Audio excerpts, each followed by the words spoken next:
성도님들, 부모님께서 나이가 들면 좀 바뀌기는 하지만 기본적으로 자식은요, 부모님에게 기대어 살 수밖에 없는 존재들입니다.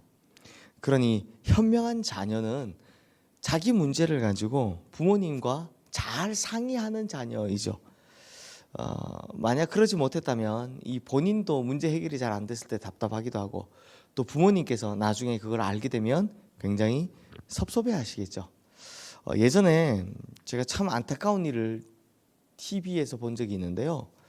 한 학생이 있는데 이 학생이 공부도 잘하고 운동도 잘하고 부모님한테도 잘하고 친구들 사이에서는 또 리더십도 있고, 그러니까 학생 기록부에 모든 분야가 A로 기록될 정도로 너무 훌륭한 학생인 거예요. 그래서 고2 때 방송부 대표가 됐는데, 문제는 선배에게 대표라고 계속 나가서 얻어맞는 겁니다. 뭐가 잘못되면 이제 대표라고 나와서 얻어맞는 겁니다. 뭐만 마음에 안 들면 나오라 그래서 계속 때리고 너무 괴롭히니까 이 학생이 이제 마지막으로 어머니 장 보러 가는 길 같이 따라가서 그 무거운 짐을 탁 들어다가 놔두고는 바로 자기 집 아파트 옥상으로 가서 뛰어내린 겁니다. 얼마나 안타깝습니까? 그런 일이 있었으면 부모님한테 말씀드렸다면 어땠을까요? 그 아버지가 보니까 대기업 임원이더라고요.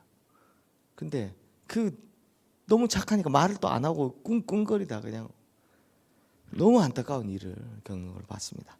마찬가지로 우리 모두는 나이가 많으나 적으나 다 하나님의 자녀들입니다.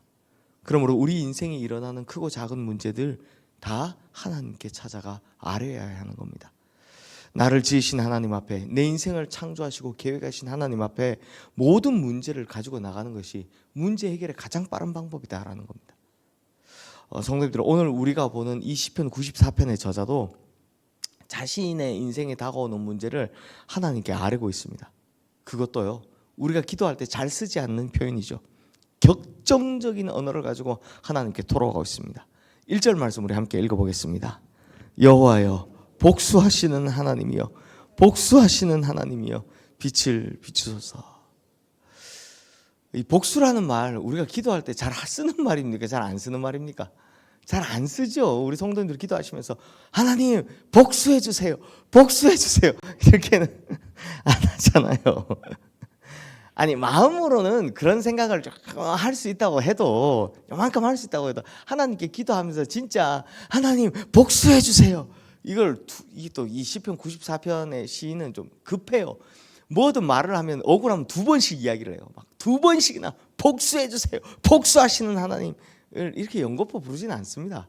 쉽지 않습니다. 하지만 뒤집어서 생각해 보면 이 사람이 얼마나 억울한 일을 당했으면 하나님께 복수해달라고 2번이나 이렇게 지금 이야기를 하고 있겠습니까? 그러니 한편 생각해 보면 이 시인은 한편 생각해 보면 믿음이 좋은 사람입니다. 성격은 좀 급해도 믿음은 좋은 사람입니다. 왜냐하면 복수의 칼날을 스스로 혼자서 갈고 있지 않기 때문입니다. 보통의 경우는 이 정도로 억울하면 상대방을 미워하는 감정을 품고 그 다음 자기 손으로 복수하겠다고 나섭니다. 그런데 복수의 감정을 이 시인은 누구에게 가지고 나온 겁니까? 하나님께. 제가 시편 보면서 참 많이 느끼지만, 제가 자주 한 이야기하지만, 불평도 사람에게 하면 죄가 되지만 하나님께 하면 기도가 된다. 마찬가지로 복수도 내가 직접 하면 죄가 되는데 하나님께 아뢰니까 기도가 되더라 라는 겁니다. 참 신기한 법칙을 우리 시편에서 볼 수 있습니다. 그렇다면 도대체 원수가 시인에게 어떻게 했기에 이렇게 하나님께 복수해 주세요, 복수해 주세요 라고 말하고 있는 걸까요? 이 원수가 한 일, 우리 4절에서 6절 말씀 함께 읽어보겠습니다. 그들이 마구짓거리며 오만하게 떠들며 죄악을 행하는 자들이 다 자만하나이다. 여호와여, 그들이 주의 백성을 짓밟으며 주의 소유를 곤고하게 하며 과부와 나그네를 죽이며 고아들을 살해하며. 읽어보면 이 원수는 진짜 악한 사람임이 틀림없습니다. 오만하고 자만하고 이걸 넘어서 하나님께서 돌보고 보호해 주라고 했던 고아와 과부, 나그네까지 압제하고 살해하는 일을 서슴지 않았던 겁니다. 그러니 복수해달라고 기도할 만하죠. 이 정도로 괴롭히는데. 그런데 성도님들, 이제부터가 참 특이합니다. 시인이요, 이게 구약의 사람이잖아요. 근데 이 사람이 이렇게 기도하면서 간절히 매달리는 하나님의 성품이 있습니다. 그것이 무엇인지 우리 9절부터 10절 말씀 우리 함께 읽겠습니다. 귀를 지으신 이가 듣지 아니하시라. 눈을 만드신 이가 보지 아니하시라. 뭇 백성을 징벌하시는 이 곧 지식으로 사람을 교훈하신 이가 징벌하지 아니하시라. 자, 여기 이 원어로 보면 귀를 심으신 이가 이렇게 되어 있거든요. 그리고 눈을 만드신 이가 보지 아니하시라. 그러니까 이 시인은 뭘 알고 있는 겁니까? 하나님이 듣고 계시고, 하나님이 보고 계시고, 하나님이 알고 계시기 때문에 시인은 하나님께서 원수를 반드시 징벌하실 것이다 라고 확신하고 있는 겁니다. 이것이 굉장히 탁월한 발전이고요, 굉장히 놀라운 믿음입니다. 이게 구약시대니까. 왜냐, 성도님들, 시인이 하나님이 이렇다는 걸 어떻게 알았을까요?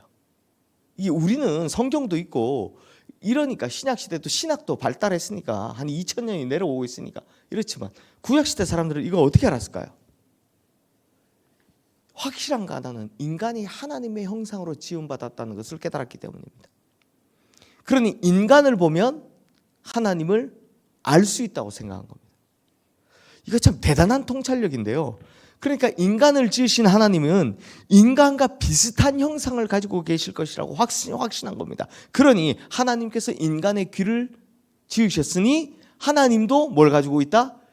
귀를 가지고 듣고 계실 것이다 라고 생각한 거고, 하나님께서 인간의 눈을 지으셨으니 하나님도 눈을 가지고 보고 계실 것이다 라고, 또 하나님께서 이해할 수 있는 머리를 주셨으니 하나님도 다 알고 계실 것이다 라고 이 시인이 믿고 있는 겁니다. 이게 대단한 통찰력이죠. 우리가 배워서 알고 있지만 이 사람은 이걸 스스로 깨달은 겁니다. 그러니까 성도님들 뭡니까? 이 시인이 처음에는 뭐로 기도를 시작했습니까? 원수에 대한 복수심, 복수 이러면서 기도를 시작했습니다. 그런데 기도를 하다 보니 어떻게 됩니까? 하나님에 대한 이해까지, 그 깊은 이해까지 도달하고 있는 겁니다. 바로 이겁니다. 성도님들, 기도가 왜 중요하냐? 바로 이겁니다.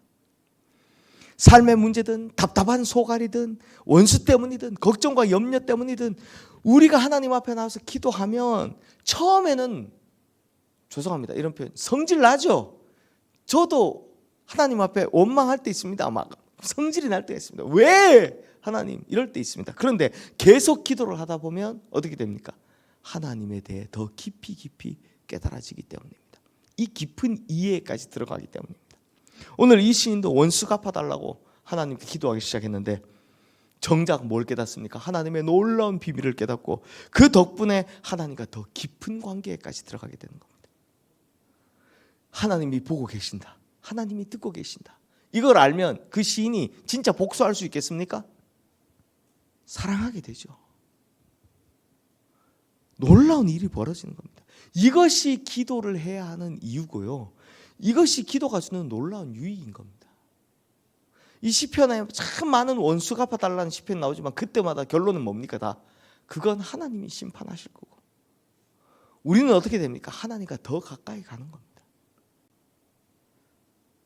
우리 성도님들도 분명히 그러실 거예요. 처음에는 내 필요에 의해서 나와서 기도하실 겁니다. 다 그러실 겁니다. 안 그런 사람이 어디 있습니까? 자기 필요가 없는데 하나님 앞에 기도하는 사람 없습니다. 그래서 이런 말이 있잖아요. 잘 살게 되면 기도 잘 안 한다고. 뭔가 필요가 있기 때문에 다 기도를 시작합니다. 그런데 이후에는 어떻게 됩니까? 하나님의 놀라운 감추어진 성품을 깨닫게 되는 그 놀라운 은혜가 있는 겁니다. 우리 성도님들, 시작은 어떠할지 몰라도 나중은 점점 이 놀라운 은혜의 깨달음에 도달하게 되기를 주님의 이름으로 축원합니다. 그리고 이렇게 깨닫게 된 시인은 한 가지 확신하게 됐습니다. 14절 말씀 함께 읽겠습니다.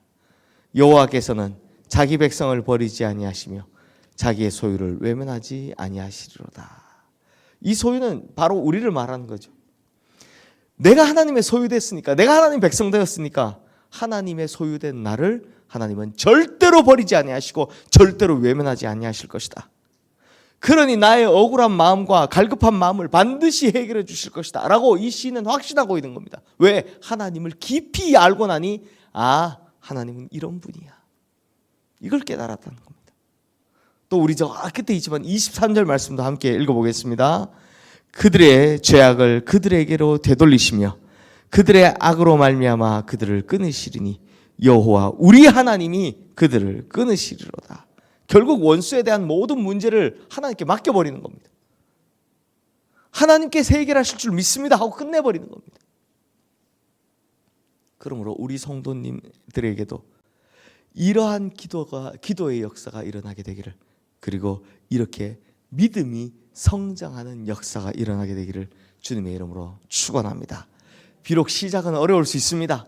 하지만 기도하다 보면 이런 믿음의 깊은 이해까지 도달하게 될 줄로 믿습니다. 이 시간 오늘 주신 말씀 기억하며 우리 함께 기도하겠습니다.